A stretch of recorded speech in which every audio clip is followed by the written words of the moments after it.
Terima kasih Anda masih menyaksikan Aceh hari ini. Saudara, selain tidak mengabaikan kondisi jemaah kategori lanjut usia, pengurangan durasi haji diharap berdampak pada meningkatnya kesempatan berhaji. Pemerintah juga diminta untuk melakukan penyesuaian ongkos naik haji menyusul rencana pengurangan durasi haji.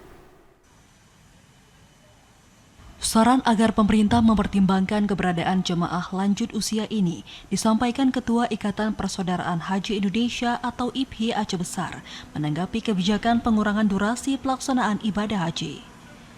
Hal ini mengingat keberadaan jemaah kelompok lanjut usia yang masih mendominasi penyelenggaraan haji Indonesia setiap tahunnya.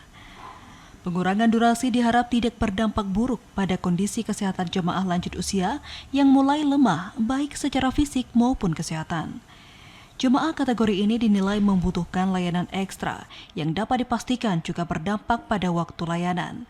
Menurut Ketua IPHI Aceh Besar, 60% jemaah haji asal Kabupaten Aceh Besar merupakan jemaah yang masuk dalam kategori lansia.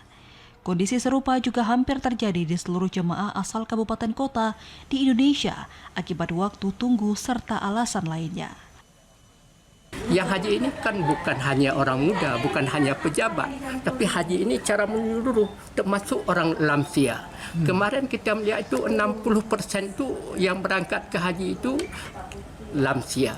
Itu yang kejadian di Muzdalifah itu kan hampir sebahagian itu ada sebahagian ya orang-orang tua ini meninggal karena mungkin keterlambatan catering dan lain sebagainya. Oleh karenanya kita harus melihat ya jangan sampai orang-orang tua ini sampai terganggu lah.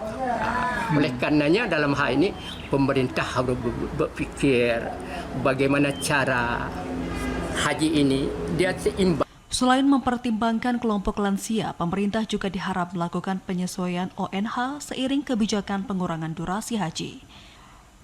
Penyesuaian ONH diharap mampu memberi kesempatan berhaji kepada masyarakat, khususnya yang telah mampu.